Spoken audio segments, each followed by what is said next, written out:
समस्या से उभरना अगर चाहे इंसान, स्वयं के संग सर्व का वो दिल से करे सम्मान। कहता है ये समाधान समाधान समाधान।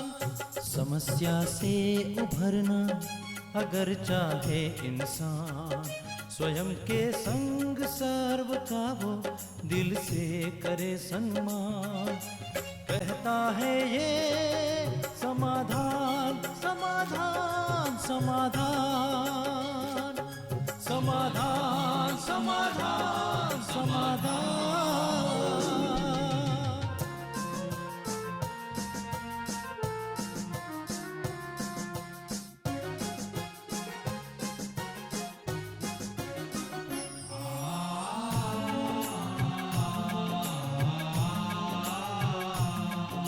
तनाव बन मुटाव की अगन से स्वयं तू संभल ले, है इसी में शान। दूरियां दरारे मिटाए मन से, जीवन बन जाएगा खुशियों की खान खुशियों की खान। कहता है ये समाधान समाधान समाधान। नमस्कार, आदाब, सत श्री अकाल मित्रों, स्वागत है आप सभी का समाधान कार्यक्रम में एक बार पुनः। मित्रों, कल हमारी चर्चा हो रही थी कि योग के माध्यम से जीवन के हर क्षेत्र में हम कैसे सफल हो सकते हैं, कैसे सिद्धि प्राप्त कर सकते हैं। कैसी भी परिस्थिति हो लेकिन उसमें सफलता अर्जित की जा सकती है। योग में इतनी शक्ति है। और वैसे किसी कवि ने बहुत सुंदर बात कही है मित्रों, यदि असफलता हो भी रही है तो, कि असफलता एक चुनौती है, स्वीकार करो। कहाँ कमी रह गई देखो और सुधार करो। जब तक न सफल हो नींद चैन को त्यागो तुम, संघर्ष का मैदान छोड़ मत भागो तुम। बिना कुछ किए ही जय जयकार नहीं होती, और हिम्मत रखने वालों की कभी हार नहीं होती। तो जूझना, संघर्ष करते रहना, हिम्मत रखना, ये एक बहुत बड़ी खूबी है मनुष्य की। लेकिन फिर भी एक फितरत हमारी रहती है कि जीवन ऐसा हो जहाँ किसी प्रकार का विघ्न ना हो, जहाँ किसी प्रकार का संघर्ष ना हो। तो क्या योग के माध्यम से ये संभव है कि जीवन में कोई विघ्न ही ना आए, बिल्कुल विपरीत परिस्थितियों से हमारा जीवन मुक्त हो? या क्या ये संभव है योग के माध्यम से कि विपरीत परिस्थितियां आएं लेकिन हम इतने शक्तिशाली हो जाएं कि उसका प्रभाव हम पे ना पड़े? मित्रों, आज की इस योग की चर्चा को हम इस पे केंद्रित रखेंगे कि क्या जीवन को विघ्नों से मुक्त किया जा सकता है योग के माध्यम से। आइए पहले भ्राता जी का स्वागत करते हैं। भ्राता जी, बहुत बहुत स्वागत है आपका। Thank you. एक इंसानी फितरत तो है ही भ्राता जी मनुष्य की, कि चाहता है कि जीवन बहुत स्मूथ चलता रहे, कोई संघर्ष ना हो, कोई द्वंद्व ना हो, कोई विपरीत परिस्थिति ना हो। योग इसमें हमारी मदद कर सकता है? हाँ, देखिए, मनुष्य तो ये चाहेगा ही, और कुछ लोगों का ऐसा जीवन है भी। जी। कम मेहनत, सफलता ज़्यादा, थोड़ा सा काम, धन संपदा आगे पीछे। लेकिन कुछ लोगों को संघर्षों से गुजरना पड़ता है। इसको लोग भाग्य कह देते हैं, जी। पर हम इसको कहेंगे कि कौन मनुष्य कितना कर्मठ है, किसने अपने चित्त को शांत और पॉजिटिव रखा है, किसने अपनी मनोदशा को बिल्कुल सुंदर बनाए रखा है, निगेटिविटी में नहीं, इम्प्योरिटी में नहीं, उसको तो सहज सफलता मिल रही। हमारे पास ऐसे हजारों एग्जाम्पल हैं जिन युवकों ने अपनी मनोस्थिति को बचपन से सुंदर रखा, इधर उधर गए ही नहीं। यद्यपि ऐसे थोड़े युवक हैं, फर्स्ट क्लास सब कुछ मिल रहा है, नौकरी भी बहुत अच्छी मिलेगी तो वहाँ साथी बहुत अच्छे मिलेंगे, तो काम भी बहुत अच्छा मिलेगा, अपने ऊपर के अधिकारी भी बहुत अच्छे मिलेंगे। और जिन लोगों ने गड़बड़ की है, बस इस बात को तो सब समझते ही हैं, उन्हें संघर्ष करना पड़ता है, और बहुत कठिनाइयों के बाद वो अपने लक्ष्य को पाते हैं। फिर भी संघर्ष एक ऐसी चीज है, कलयुग के इस अंतिम काल में इससे सबको गुजरना पड़ता है। जो अच्छे चल रहे हैं उनको भी कहीं ना कहीं कोई दीवार तो आ ही जाती है। और मैं हमेशा एक बात सोचता था अपने जीवन में भी, और सबको भी वही कहता हूँ, कि इन बाधाओं से हमें घबराना नहीं चाहिए। ये बाधाएं हमें कुछ सोचने के लिए बाध्य करती हैं, और सोचकर हमारी विवेक शक्ति को हम बढ़ा लेते हैं। कई बाधाएं हमें अनुभवी बनाती हैं, हमारी गलतियों का एहसास कराती हैं, और हम फिर उन गलतियों से मुक्त हो जाते हैं, तो हम इन विघ्न बाधाओं को ब्लेसिंग्स समझा करें।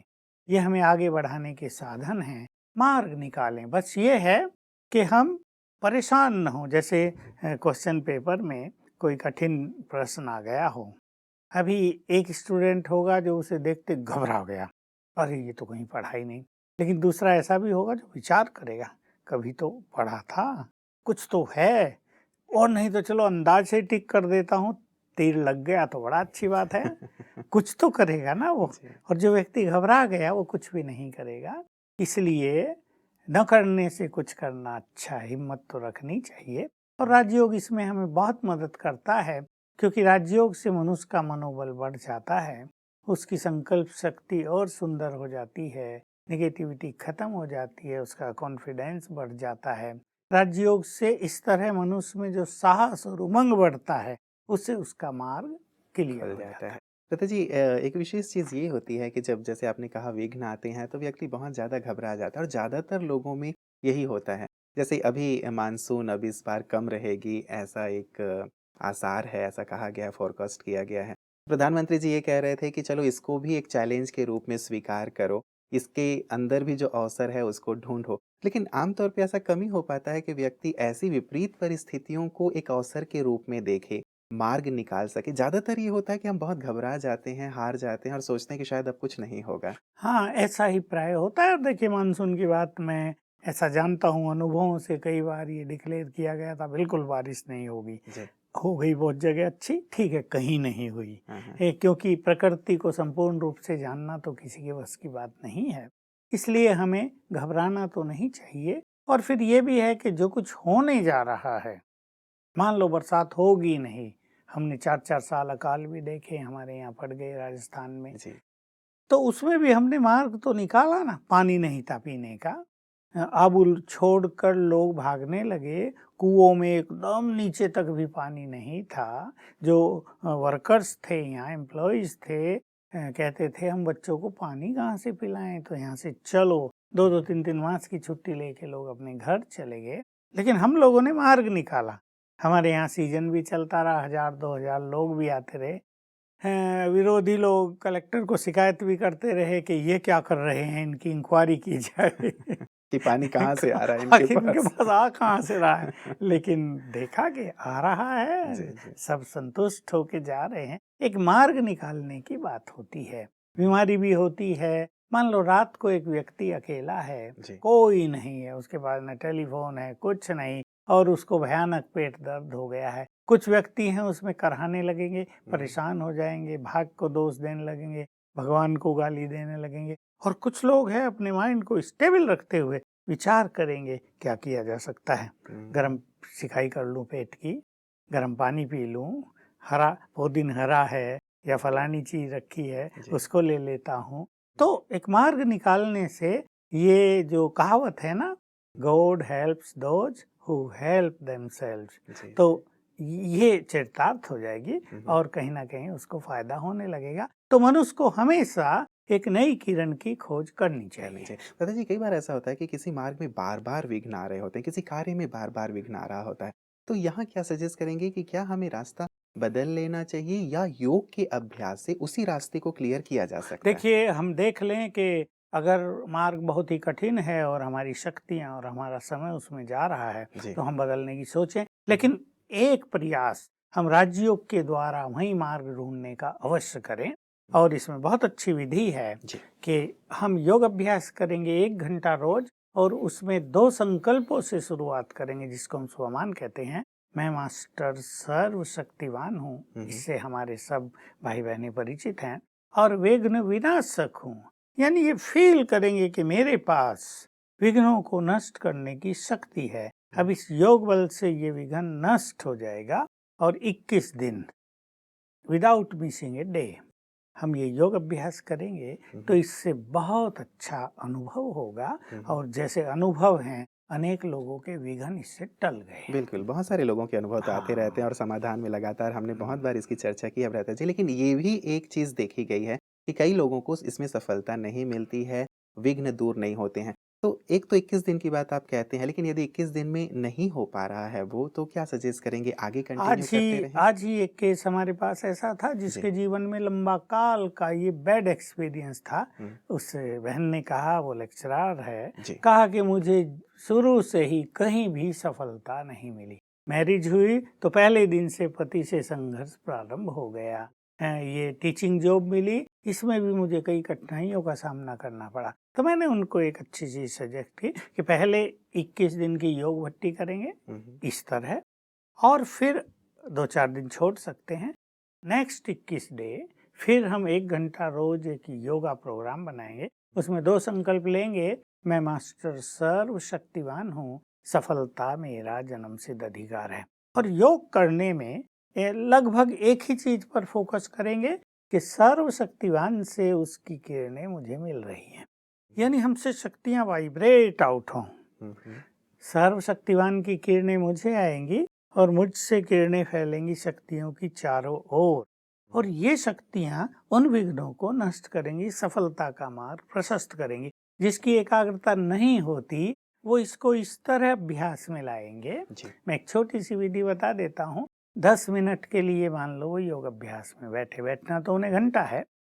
मैं मास्टर सर्वशक्तिवान हूँ, परमात्म शक्तियाँ मेरे पास हैं। ये गुड फीलिंग करके ये शक्तियाँ मुझसे चारों ओर फैल रही, यहाँ से फैल रही हैं, हुँ, चारों ओर फैल रही हैं।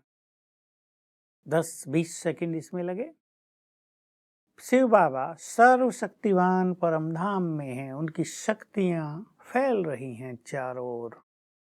आधा मिनट उस पर फोकस कर दें, ये देखते रहें उसकी शक्तियाँ फैल रही हैं। संकल्प कर लें वो ऑलमाइटी है, उनकी शक्तियों की किरणें फैल रही हैं।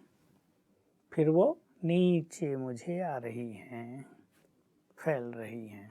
हुँ, 1-1.5 मिनट लगेगा एक बार करने में। जी। फिर रिपीट करें, फिर रिपीट करें। इस तरह इन तीनों संकल्पों को रिपीट करते हुए अच्छी एकाग्रता हो जाएगी। हुँ, मन भटक सकता है इधर उधर, फिर करें। जब किसी का मन भटक जाए तो वो परेशान न हो। इसमें बहुत इम्पोर्टेंट बात यह है, और ये ध्यान दे कि मन ज़्यादा देर न भटक जाए। ऐसा नहीं बैठे थे क्या सोच रहे और याद आ गई आज की क्या कहानी, और चले गए दूर और 5 मिनट निकल गए, फिर याद आया अरे योग करना था। जी। ये नहीं, थोड़ा अपने पे अटेंशन दें कि अब मुझे इधर उधर की बात नहीं सोचनी है, सभी संकल्पों से मुक्त, और ये संकल्प रिपीट करते रहें। तो हमारे मन को क्या चाहिए, क्योंकि मन में क्रिएटिव पावर है, तो हम कुछ क्रिएट करें। मन ये चाहता है कि हम कुछ क्रिएट करें, हम क्रिएट नहीं करते तो ये अननेसेसरी थॉट्स हमें आघेरते हैं। जी। बस इस तरह योग अभ्यास करेंगे, विघ्न विनाशक भट्टी, सफलता मूर्त होने का योग, तो निश्चित रूप से बड़ी बाधा भी समाप्त हो जाएगी। तो पूरे 1 घंटे तक यही अभ्यास ये लगातार अभ्यास करते करते रहें। रहें। क्या विज़न भी कुछ देखें व्रता जी कि भई ये हमने योग किया और इससे अब ये जो विघ्न था समाप्त हो गया, ऐसा भी कुछ विज़न अपने एक आप को दें? विजन बहुत अच्छा बना ही लेना चाहिए, हुँ, और योग के बाद उसको विशेष रूप से जस्ट फॉर 10 सेकेंड्स जी। इमर्ज कर देना चाहिए कि जैसा विघन था अब हुँ, ये समाप्त हुआ है। हुँ, हुँ, हुँ। और हमारे अच्छे दिन आ आ गए। गए हैं। पता जी, एक विशेष चीज़ जैसे आपने कहा कि कई बार लोगों की ये बात आती है, मन भटक जाता है। जो ये अभ्यास आपने बताए हैं, कइयों का हो सकता है कि विज़न नहीं बनता हो, कइयों का हो सकता है कि परेशानियाँ इतनी ज़्यादा हों कि ये नहीं हो पाता। तो क्या जस्ट रिपीट किया जा सकता है इन थॉट्स को? रिपीट के साथ अगर विजुअलाइजेशन भी होता है जी। तो ये परफेक्ट योग होता है, हुँ, हुँ। अन्यथा भक्ति योग हो जाता है। इसलिए विजुअलाइजेशन करना, उससे हमें योग अभ्यास करने में स्वयं भी बहुत आनंद आएगा, और हमें लगेगा हमारी किरणें फैल रही हैं। जी। एक तो सोचना है कि किरणें फैल रही हैं, लेकिन हम उसको एक विजन में भी ले आएं, देखें कि किरणें फैल रही हैं, तो ये किरणें ज़्यादा शक्तिशाली रूप से प्रभाव डालेंगी। बिल्कुल, मतलब कोशिश ये रहनी चाहिए कि हाँ। वो विज़न हमारे साथ-साथ हो, अन्यथा मेडिटेशन भी एक मंत्र योग की तरह ही हो जाएगा। तो भ्राता जी, क्या हर एक जो हमारे पास विघ्न है, परिस्थिति है या बाधा है, उसके लिए आप इसी प्रकार के विज़न को और योग को सजेस्ट करेंगे? क्या कोई विशेष टाइम भी सजेस्ट करेंगे भ्राता जी? जैसे आप 1 घंटे कहते हैं कि 21 दिन तक करो, कोई विशेष पर्टिकुलर टाइम हो, स्थान हो, आसन हो? देखिए, स्थान भी एक होने से अच्छा होता है, जी। पर मान लो किसी की ऐसी परिस्थिति है कि उसे जाना पड़ गया कहीं अचानक, हम्म, तो वो उसी टाइम पर जहाँ पहुंचा है वहीं योग अभ्यास कर ले। जी जी। लेकिन टाइम अगर निश्चित होगा हम्म, तो ये ज़्यादा इफेक्टिवली प्रभाव डालेगा उस विघन पर जिसके लिए हम कर रहे हैं। अब इसमें हर एक को ये देखना है कि कब योग अच्छा होता है, कब योग बिना बाधा के संपन्न होता है। जी जी। अब मान लो बच्चे ही आ गए, हम्म, अभी फिर मुश्किल होगा, उसके अपने बच्चे हैं, कुछ ना कुछ वो मांगेंगे, उसको देना पड़ेगा। और कोई बात आ गई, घर में मेहमान आ गए, तब भी उनको कहीं ना कहीं डिस्टरबेंस होगा। इसलिए मैं हमेशा सजेस्ट करता हूँ अमृत वेले के बाद कोई 5 बजे कर ले, 6 बजे कर ले, जी। और अगर किसी की ऐसी सिचुएशन है 8 बजे भी किया जा सकता है। कईयों की 8 बजे से कारोबार शुरू हो जाती है, वो नहीं कर सकते। कई दिन में भी कर सकते हैं। कईयों को बहुत अच्छा रहता है कि कामकाज पूरा हो गया, खा पी के आधा 1 घंटा रेस्ट भी कर लिया, अब मन बहुत शांत है, दिन के 3 बजे हैं, तब योग अभ्यास कर लें। जी। अन्यथा शाम को 6 से 8 के बीच कर लें। ये टाइम बहुत अच्छे हैं। एक ने रात को 12 से 1 किया, तो मैंने उसे कहा it was not good time, तमो प्रधान समय, इसलिए उसको सफलता भी बहुत कम से कम जरा सी किरण दिखाई दी, मिली नहीं। जी जी। मैंने उसको कहा तुमने समय गलत चूज किया। कहा क्या करूं, सब लोग आते हैं देर से, मैं 12 बजे फ्री हो पाती हूँ, मैंने 12 बजे किया। तो ये गुड टाइम दिन जी का हमें जी जी। करना चाहिए। मतलब हमारे मन की स्थिति भी अच्छी होनी चाहिए और बाहर वातावरण भी हमें सपोर्ट करने वाला हो, इस बात का विशेष करके ध्यान रखा जाए। कईयों का दिन मिस हो जाता है भ्राता जी, या कई लोग कहते हैं कि जो टाइम हमने सेट किया था, मान लीजिए 9 बजे से हमें शुरू करना था, 9 से 10 करना था, कई बार 5 मिनट या 10 मिनट आगे पीछे हो जाता है, तो यहाँ क्या फिर से शुरू करना पड़ेगा? अगर 5-10 मिनट ही कोई अंतर पड़ता है तो कोई विशेष बात नहीं है। जी। लेकिन अगर एक दिन मिस हो गया, मान लो 6 दिन किया था और फिर कुछ कारण बन गया जी। और छूट गया, तो फिर से शुरू करना पड़ेगा। फिर 7वां दिन नहीं, फिर फर्स्ट डे होगा, जी। फिर 21 दिन उनको योग अभ्यास करना पड़ेगा। हंसी की बात सुनाओ, कईयों का ऐसा हो जाता है कि वो कि पूरे- उनके 21 दिन पूरे ही नहीं होते और वो सदा ही योग करते रहते हैं। तो ये मैं तो कहा, और "It's भी good." अच्छी बात। कहा, बहुत अच्छी है, लगे रहो। विघ्न तो जाएंगे, या कम से कम इसी बहाने योग तो हो रहा है। भ्राता जी, क्या सभी छोटे बड़े जो भी हमारे विघ्न है, उन सब के लिए यही एक स्वमान है, मास्टर सर्वशक्तिवान और विघ्न विनाशक का? बिल्कुल, इससे अच्छा संकल्प और कोई नहीं है। जी। इसमें बहुत पावर है। जैसे मंत्रों में बहुत शक्ति होती है, इनको हम महामंत्र समझ लें। जी जी। बहुत ही ये सुंदर संकल्प हैं। इनसे जो एनर्जी वाइब्रेट होती है वही विघ्नों को नष्ट करती है। भ्राता जी, कई बार ये कहा जाता है, आप भी कहते हैं कि हमारे जो भी विघ्न या परिस्थिति हमारे जीवन में आ रही हैं, वो हमारे पास्ट के जो हमारे विकर्म हैं, बुरे कर्म हैं, उनके कारण ही ये आते हैं। तो योग से क्या वो विकर्म नष्ट होंगे, और क्या योग के माध्यम से परमात्मा भी हमें मदद करेंगे उनको नष्ट करने में या उससे मुक्त होने में? हम इस पे चर्चाएं करते ही आए हैं जी। कि ये सत्य है कि इस जन्म के पीछे के विकर्म या पूर्व जन्मों के विकर्म जी। कहीं ना कहीं आकर मनुष्य का मार्ग रोकते हैं। ये बहुत ज्यादा दिखाई देता है। तो अगर हम योग अभ्यास करते हैं, वो विकर्म नष्ट होते हैं, तो उन विकर्मों का प्रभाव खत्म हुआ और हमारी लाइन बिल्कुल क्लियर हो जाती है। और जिसका हम 1-2 दिन पहले चर्चा कर ही रहे थे, जिसका परमात्म प्यार बहुत ज्यादा है, जिसने अपने जीवन को उन पे बलिहार कर दिया है।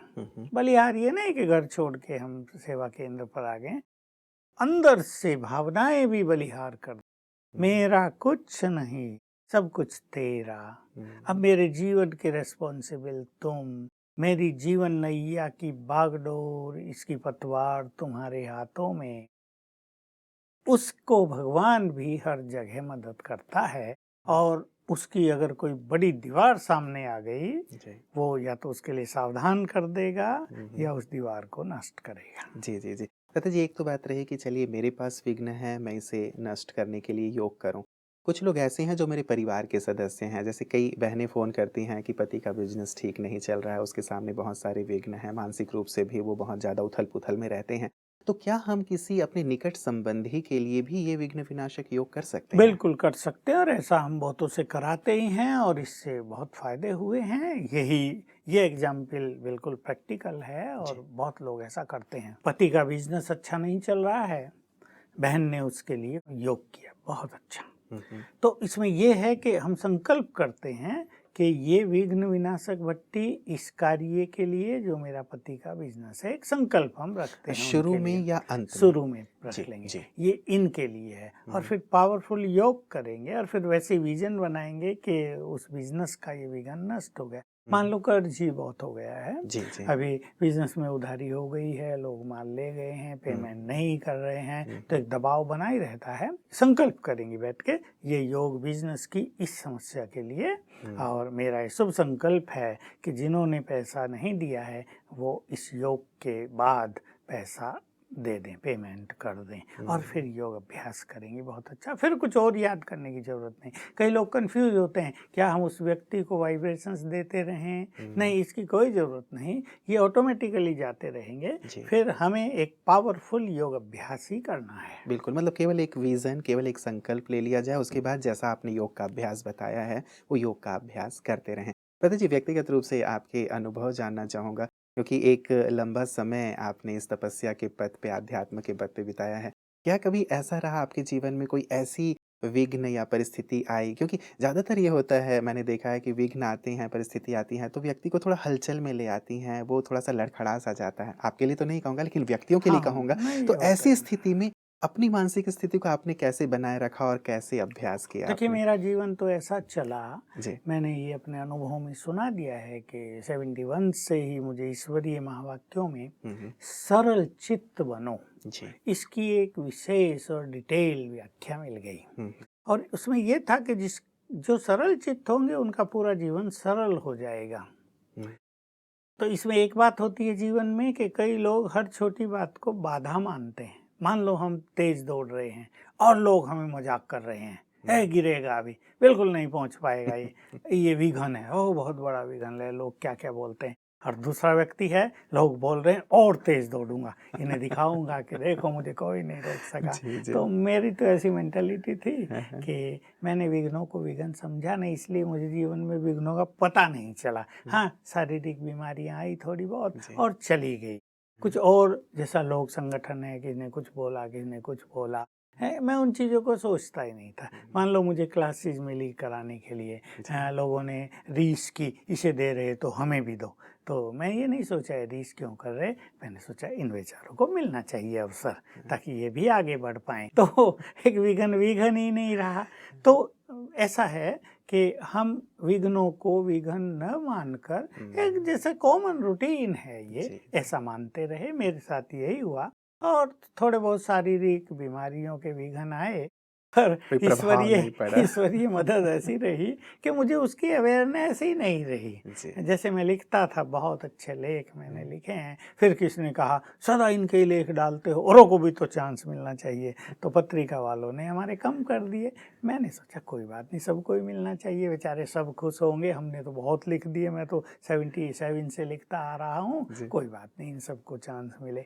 तो उस चीज को अगर बहुत सोचता है मनुष्य तो परेशान होता है, स्थिति बिगाड़ लेता है, और सोचता है कि एक बहुत बड़ी दीवार मुझे आगे बढ़ने के लिए रोक दी गई है, खड़ी कर दी गई है, अब मैं क्या करूं क्या करूं। मैंने हमेशा पाया, एक चीज बंद हुई, देखा तो दूसरा खुला हुआ है।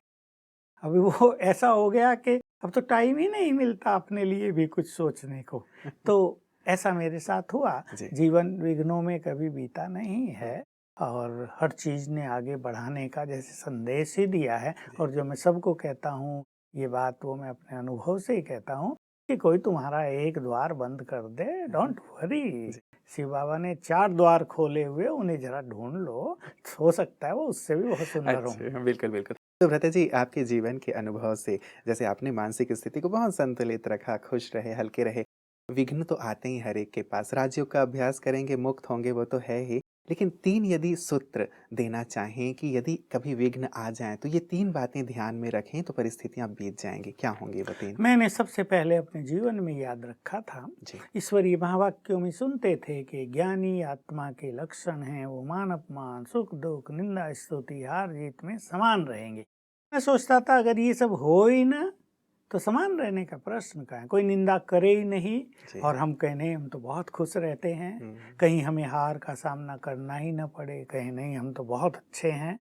ये सब आएंगे तब तो हमें एक रस रहना है ना। तो मैं ये नहीं सोचता था ये क्यों ना आए, आए तो पहला सूत्र ये जी। कि ये चीजें आएगी ही, हार भी होगी, निंदा भी होगी, और कहीं ना कहीं कोई लॉस भी हो जाएगा जीवन में, आगे बढ़ने से भी रोका जाएगा, लेकिन हमें अपनी मानसिक स्थिति बिगाड़नी नहीं, एक चीज। जी। दूसरा, मैंने हमेशा ध्यान रखा कि जो जिस व्यक्ति को आगे बढ़ना है उसे विघ्नों को पार करना ही पड़ेगा, इट्स मस्ट।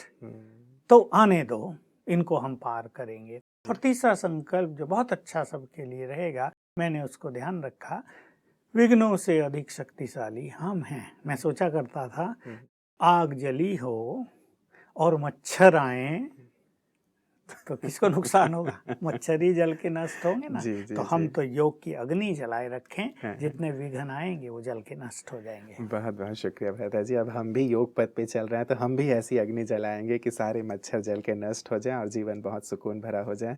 आज के सुंदर प्रकाश के लिए आपका बहुत बहुत शुक्रिया। मित्रों, अंत में ही सारी ही हमारी चर्चा का सार आ गया कि योग की अग्नि ऐसी प्रज्वलित हो कि सारे विघ्न नष्ट हो जाएं। और हम सब योग के पथ पे अब चल रहे हैं और हमारी भी योग की अग्नि धीरे धीरे धीरे बहुत सुंदर प्रज्वलित होती चली जा रही है, बढ़ती चली जा रही है, लग्न बढ़ती चली जा रही है परमात्मा से, और इससे सहज रूप से सारे रास्ते हमारे साफ होते जाएंगे। हमारी तो ढेर सारी शुभकामनाएं मित्रों कि आपके जीवन में कोई विघ्न आए ही ना, लेकिन यदि आ भी गए तो जो योगी हैं, जो योग के पथ पे चलते हैं, वो इतने शक्तिशाली हो जाते हैं कि उन्हें विघ्न लगता ही नहीं बल्कि खेल लगता है, और खेल खेल में वो उसे पार कर लेते हैं। 4 लाइनों में मैं समराइज करना चाहूँगा मित्रों। किसी ने बहुत सुंदर पंक्तियाँ लिखी हैं कि ये मत कहो खुदा से कि मेरी मुश्किलें बड़ी हैं, मुश्किलों से ये कह दो कि मेरा खुदा बड़ा है। सचमुच योगी खुदा से जुड़ जाता है तो मुश्किलें बहुत छोटी छोटी सी हो जाती हैं और सहज रूप से हम उन्हें